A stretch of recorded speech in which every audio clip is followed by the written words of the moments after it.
Bismillahirrahmanirrahim. Ya ayyuhalladzina amanu jtanibu katsiran minadh-dhann inna ba'dadh-dhanni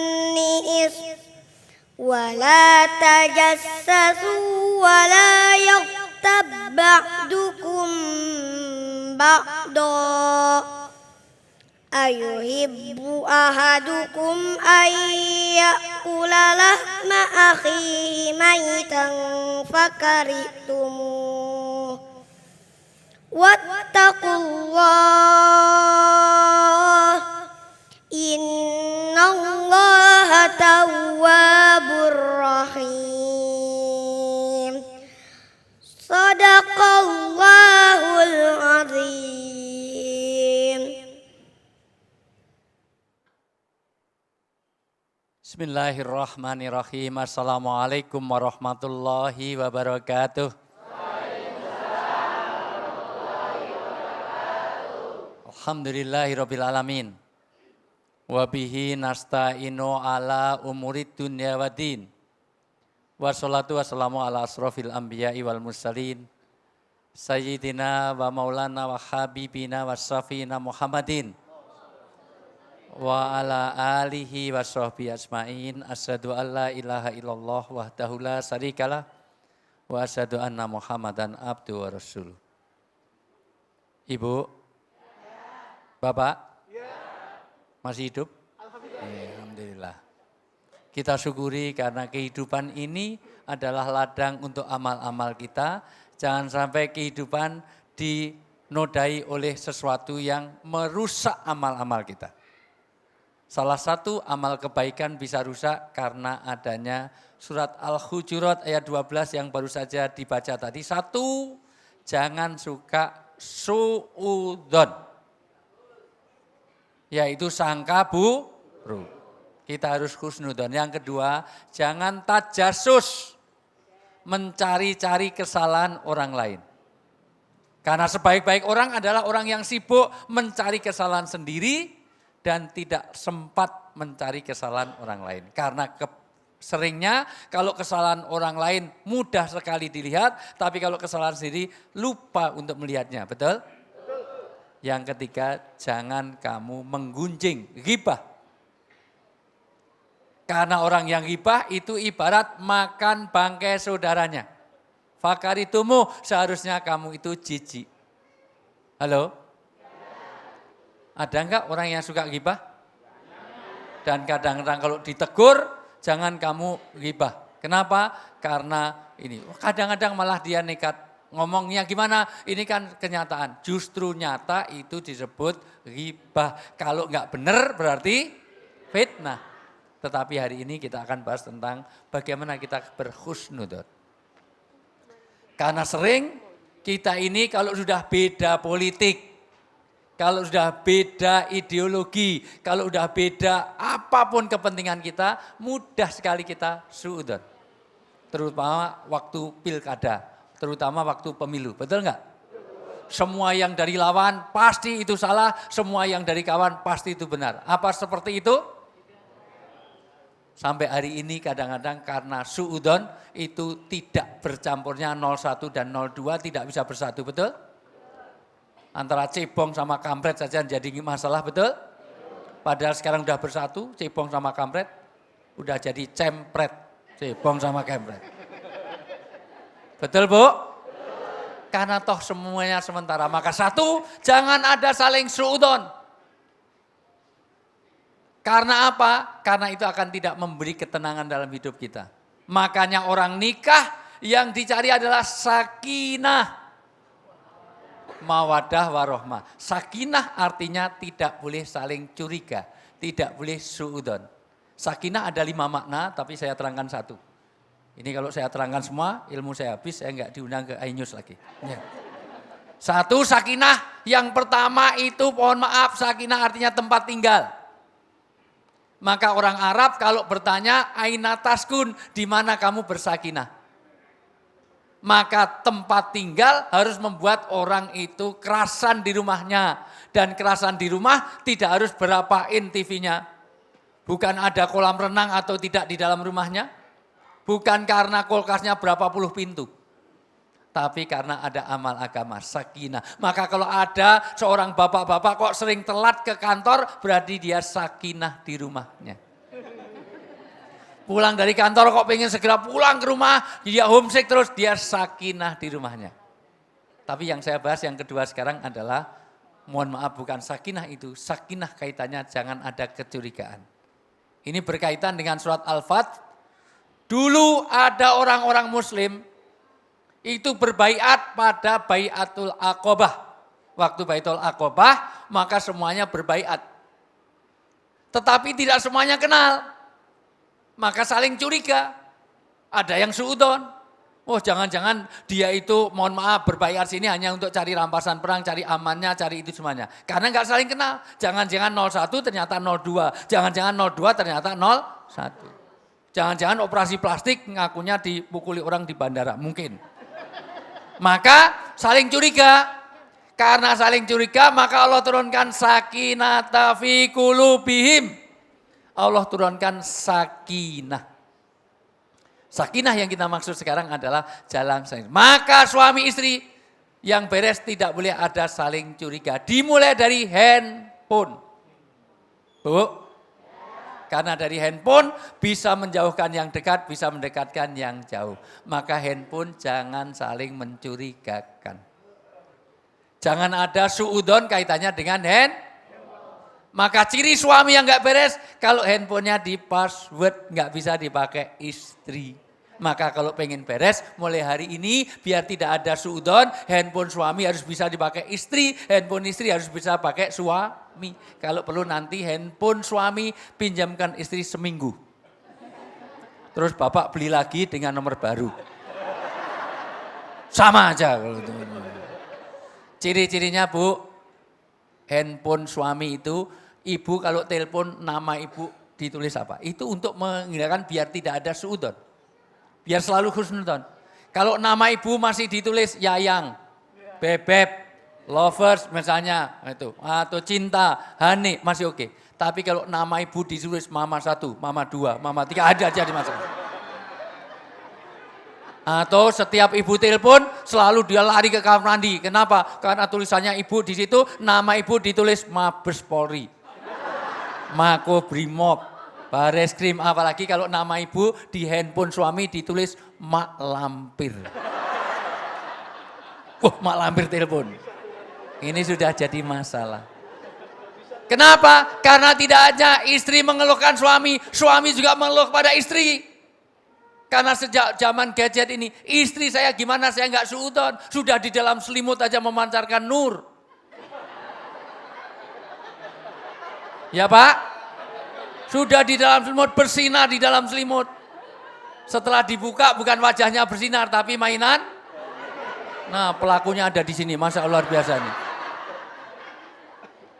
Maka dimulai dari itu, sakinah. Maka sejak diturunkan sakinah, maka sesungguhnya baiatmu itu adalah baiat kepada Allah.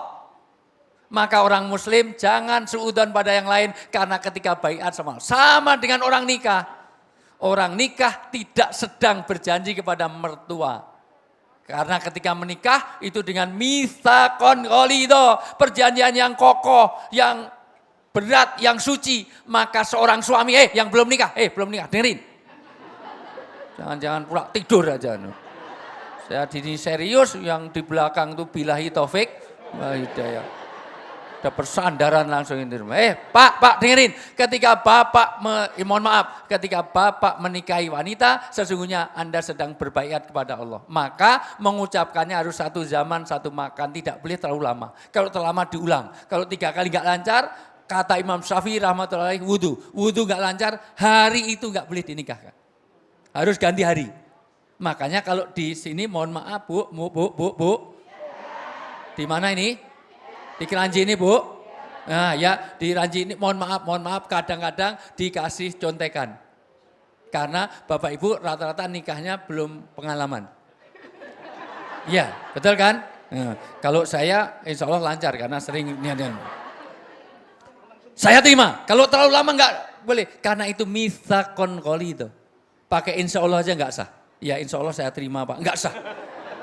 Ya coba jawab nanti sore. Ya, artinya apa? Disitulah maka baiatnya kepada Allah. Maka satu, jangan ada suami suudon kepada istri, istri suudon pada suami. Bagaimana kalau ada sesuatu karena fitnah? Karena Rasulullah sendiri pernah dapat terpaksa gimana perasaan ini mau mengingkari gimana, tapi kenyataannya ada ketika Rasulullah SAW itu mencari istrinya karena istrinya ketinggalan. Aisyah radhiyallahu anha itu ketinggalan, maka turun surat An-Nur. Waktu itu Aisyah ketinggalan. Kenapa ketinggalan? Karena mencari kalung yang hilang. Halo? Kenapa dicari? Karena itu hadiah dari suami. Maka rombongan sudah berangkat, istri Rasulullah itu masih mencari-cari. Kemana? Enggak ketemu. Padahal kalungnya itu hanya kalung dari kayu, tapi yang bikinkan Rasulullah. Maka kalau ingin sunnah Rasul, nanti minta kalung kayu. Ya Bu? Ternyata setelah untanya bangkit, kalung itu ada di kena bawah unta tadi. Ternyata tertindih unta. Maka diambil tetapi rombongan sudah jauh. Tiba-tiba dituntun oleh sahabat Sofwan. Rasulullah sudah hadir, mana ini istriku mana? Enggak ketemu, di mana? Ternyata datang itu dengan Sofwan itu orang yang ganteng Pak. Orang yang ganteng masih muda. Kalau di sini kayak siapa ya? Enggak, ini kayak ini. Kayak Ustadz, iya mungkin kayak yang ngomong ini, mungkin.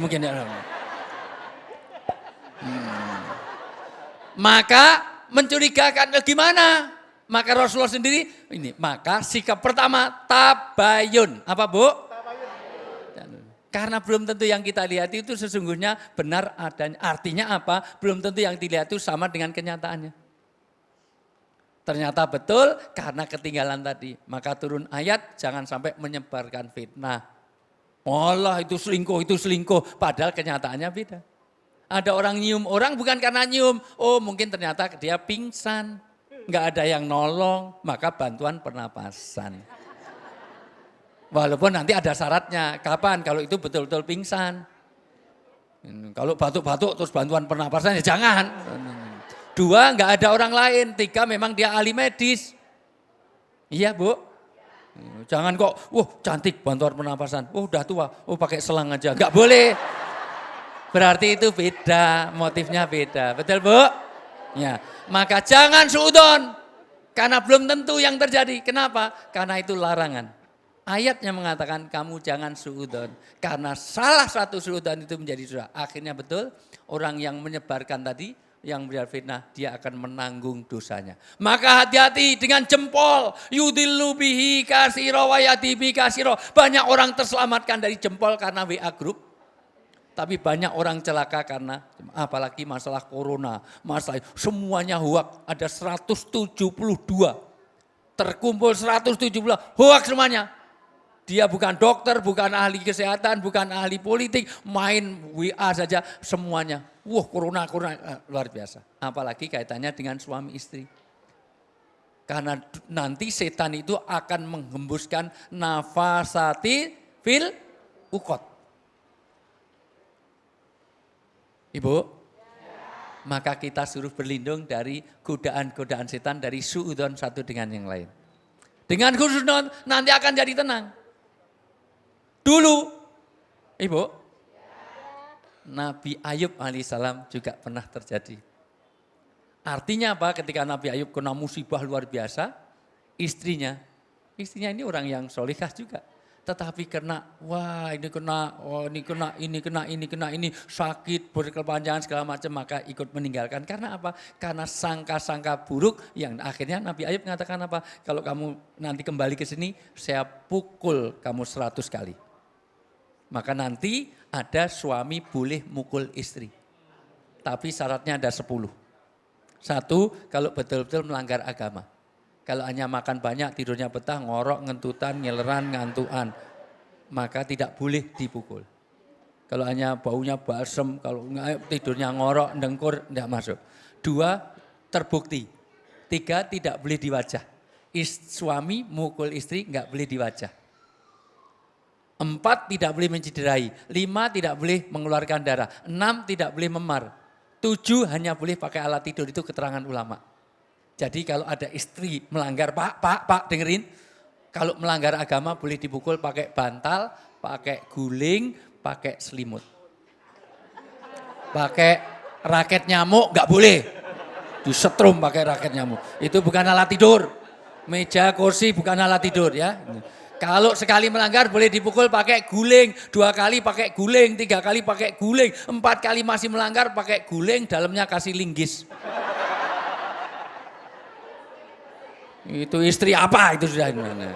Artinya apa? Jangan ada suudon kecuali kalau memang terbukti maka nasihati. Kenapa? Karena dengan husnudon hati kita akan jadi lapang. Suami istri tugasnya adalah membentuk sakinatu fi qulubihim. Sakinatu fi qulubihim adalah sakinah. Ciri-ciri orang sakinah, Anda bisa dipercaya dan bisa mempercayai. Banyak orang bisa mempercayai tapi nggak bisa dipercaya. Maka mulai dari handphone suami bisa dipakai istri, handphone istri dipakai suami. Kalau perlu semua kegiatan istri transparan. Ibu pamitnya kemana, tapi kadang-kadang pamitnya taklim, ternyata tawaf dari mall ke mall ini. Masya Allah luar biasa. Nah, tanya itu semuanya. Suami pamitnya kerja, ternyata Masya Allah luar biasa. Maka di situ mulailah kita harus transparan supaya tidak ada dusta di antara kita. Mudah-mudahan keluarga kita jadi keluarga yang sakinah mawaddah rahmah. Jauhkan dari suudzon di dalam keluarga, perbanyak husnudzon, saling dipercaya dan saling mempercayai.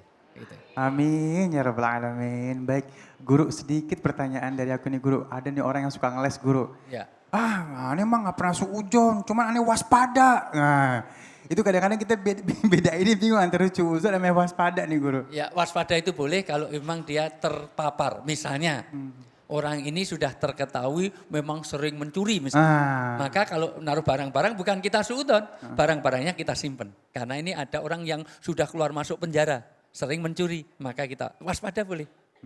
Nah, tapi jangan suudzon. Suudzon tetap nggak boleh. Gitu. Atau nanti kita jawab lebih panjang sebetulnya kalau memang tugasnya. Nah, enggak, misalnya ibu jadi orang di pegawai imigrasi. Oh itu iya, iya betul, imigrasi betul. kalau ada barang lewat dimasukkan X-ray, pakai anjing pelacak, jangan-jangan bawa narkoba. Tahu Bu? Iya. Alat untuk mabuk. Iya. Puto itu namanya 300.000, sabu-sabu itu 250.000. Loh, iya. Yang murah Cimeng, Magadon, Paman Gober agak murah-murah lagi itu, Mentilon murah lagi itu. Nanti kalau mau itu Bu, itu yang tembakau gorila lebih murah. Ya Allah. Lebih murah lagi lem. Zaman Bapak masih muda, mohon maaf, mabuk itu 1.000 perak aja bisa mabuk ya Pak. Naik angkot itu menghadap ke belakang udah luar biasa. Nah, artinya apa? Ya. Kalau memang dia petugas imigrasi, dia intel, dia bareskrim, ya memang ini untuk mencari bagaimana kejahatan supaya dianlar. Tapi itu khusus nanti akan saya bahas ya. Iya, baik, Masya Allah. Terima kasih ilmunya guru, Masya Allah. Jamaah yang dimuliakan oleh Allah Subhanahu Wa Taala, Insya Allah saat lagi kita akan ketemu dengan guru kita yang dimuliakan oleh Allah Subhanahu Wa Taala, Kiai Haji Khalil Nafis, dengan subtema kita balasan orang yang berhusnuzon. Tetap bersama kami di Cahaya Hati Indonesia.